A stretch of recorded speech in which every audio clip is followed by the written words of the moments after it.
Hello everyone. दोस्तों, hope आपकी preparation अच्छी चल रही है एग्जामिनेशन की। और इस पर्टिकुलर वीडियो में दो तीन इम्पॉर्टेंट एस्पेक्ट्स की बात करूंगा, जैसे कि एक टाइम टेबल के रिगार्डिंग कि आपको सब्जेक्ट्स किस वे से गो थ्रू करने हैं। दूसरा एक पार्ट है, अब इस सब्जेक्ट्स को जो पर्टिकुलर सब्जेक्ट्स के रिगार्डिंग बात करने वाला हूँ इस वीडियो में। और दोस्तों, ये जो टाइम टेबल है, अब जीके और जीएस ये सारा पार्ट, ऑब्लिक लॉ, इन चीज़ों को कैसे कवर करो, हम इसके रिगार्डिंग भी डिस्कशन करते हैं वीडियो में। स्टार्ट करते हैं कि देखिए, जो स्पेसिफिक जनरल स्टडीज़ का पार्ट है, जो जीके वाला पार्ट है, इसको दोस्तों सिंगल गो में गो थ्रू ना करो, आपको चीज़ें जल्दी याद नहीं होंगी। कहने का मतलब कि अगर आप डिवीज़न लेके चल रहे हैं कि आपको 3 या 4 घंटे जीके का पार्ट करना है और कम से कम 6 घंटे आपको लॉ कवर करना है, इसको आप डिवाइड कर लो 2 या 3 पार्ट्स में। जैसे आपने मॉर्निंग में 1 घंटा तकरीबन कोई भी टॉपिक, लेट से आपने हिस्ट्री का पिक किया, ठीक है, तो जो दूसरी सीटिंग होगी आप इन बिटवीन लॉ का सब्जेक्ट फिक्स कर दो। अगर आप इकट्ठे 3-3 4-4 घंटे लगाओगे तो आपको चीज़ें याद करना या रिकॉल करना मुश्किल होगा। आपको इस हिसाब से अगर आप इन बिटवीन लॉ के सब्जेक्ट फिक्स करते हो तो ये जो पार्ट आपने पढ़ा है आपको चीज़ें याद होंगी, बिकॉज आपने छोटा चंक गो थ्रू किया। अगर आप ऑल टुगेदर ही 35-40 पेजेस गो थ्रू करेंगे जीके के in a single sitting, at the end आपको प्रॉब्लम आएगी चीज़ों को याद करने में। तो आप इन बिटवीन लॉ के सब्जेक्ट फिक्स करके then you can move on to GK again, right. इस हिसाब से कवर करो इन चीज़ों को। अब हम 3 सब्जेक्ट्स की बात कर रहे थे जो लॉ के regarding, criminal procedure code, arbitration and specific relief act. तो अभी देखते हैं, स्टार्ट करते हैं कि क्रिमिनल प्रोसीजर कोड में हमें क्या क्या गो थ्रू करना है, then arbitration, then specific relief act. दोस्तों, क्रिमिनल प्रोसीजर कोड में हमने 199 तक एक बार देखा था कि पर्टिकुलर यहाँ तक गो थ्रू करना है। और यहाँ पे आपको मैं बताऊँगा कि इन बिटवीन जो हमने ये पार्ट टच नहीं किया, इसको आप सिर्फ रीड करेंगे। मतलब 129 ऑनवर्ड्स जैसे पब्लिक न्यूसेंस के सेक्शन हैं, इनको सिर्फ एक बार रीड आउट करना है। और जो मेजर पार्ट आपको गो थ्रू करना है दैट इज़ रिगार्डिंग मेंटेनेंस। मतलब इसमें आपको सिंगल लाइन इन 2-3 सेक्शंस की गो थ्रू करनी है।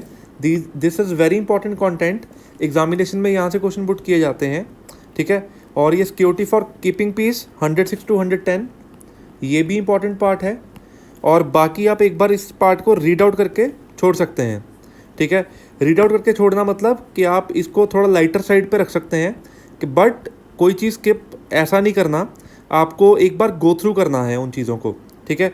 अब जो नेक्स्ट टारगेट होगा दैट इज़ कि हमने जो इंक्वायरी वाला पार्ट स्टार्ट किया है इन सीक्वेंस, अब हम इंक्लूड करेंगे 190 से 199 तक किया था, ठीक है।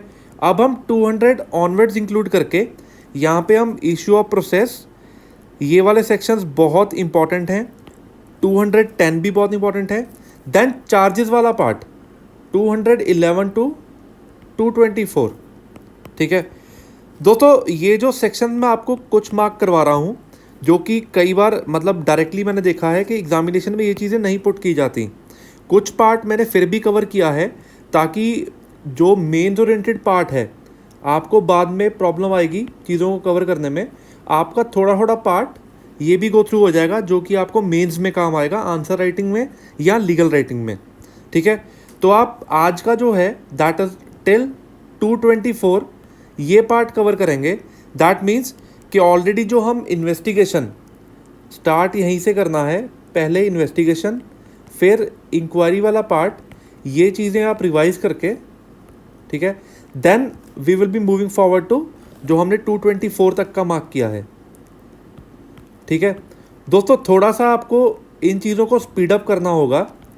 रीज़न ये है कि डेज कुछ कम है, you can study these things, ठीक है। थोड़ा कंसंट्रेशन से इन चीज़ों को रीड करो और इम्पॉर्टेंट कंटेंट जैसे आपको मैं सेक्शन नंबर्स बता रहा हूँ, इनको ज़रूर मार्क करते रहो। आपको बहुत आसानी रहेगी एग्जामिनेशन के, जब 5-6 दिन पहले आप चीज़ों को रिवाइज़ करोगे आपको इन चीज़ों को पढ़ना आसान रहेगा, ठीक है। क्रिमिनल प्रोसीजर कोड में ये पार्ट है, इसमें हमने गो थ्रू किया था सेक्शन नंबर तकरीबन 52 तक, ठीक है। 52 तक हमने मार्क किया था, ठीक है। अब इसमें एक कुछ इंपॉर्टेंट पार्ट है जो मैं चाहता हूँ कि मैं आपको स्पेसिफिक सेक्शन वाइज बताऊँ, देखिए दोस्तों, इस पर्टिकुलर एक्ट में जो डेफिनेशन क्लॉज है, this is very very important.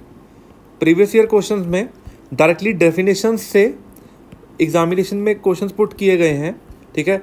तो डेफिनेशन क्लॉज आपको अच्छे से गो थ्रू करना है इस पर्टिकुलर एक्ट का, ठीक है।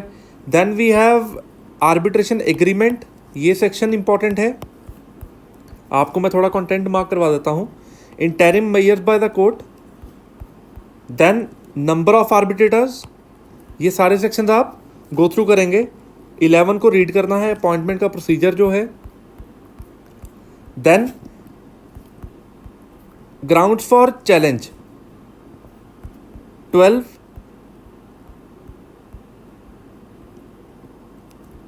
सेक्शन नंबर 15, ये कम से कम एटलीस्ट आपको ये सेक्शंस पहले गो थ्रू करने हैं जब आप आर्बिट्रेशन एक्ट रीड करेंगे, ठीक है।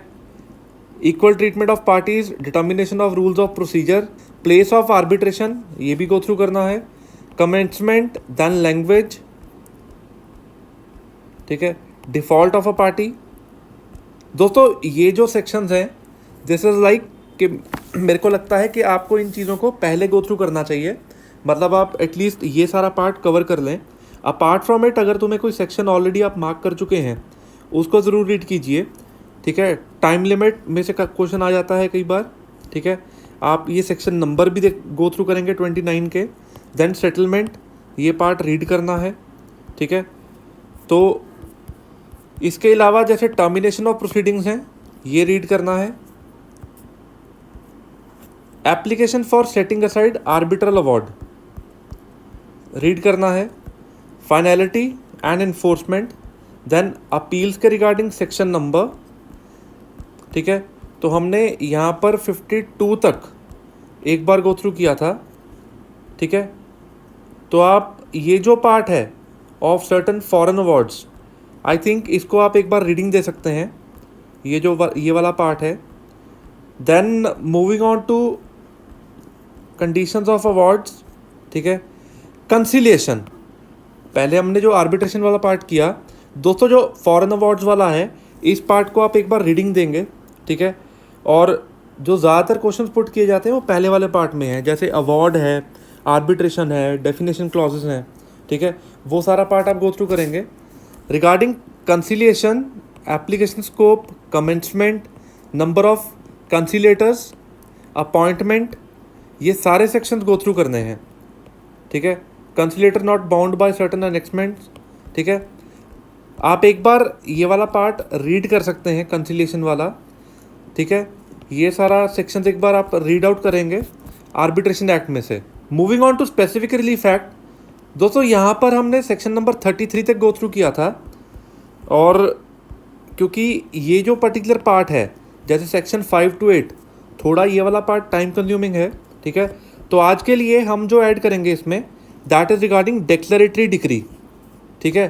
तो ये पर्टिकुलर जो पार्ट है that will be covered till section number 35 specific relief act का, ठीक है।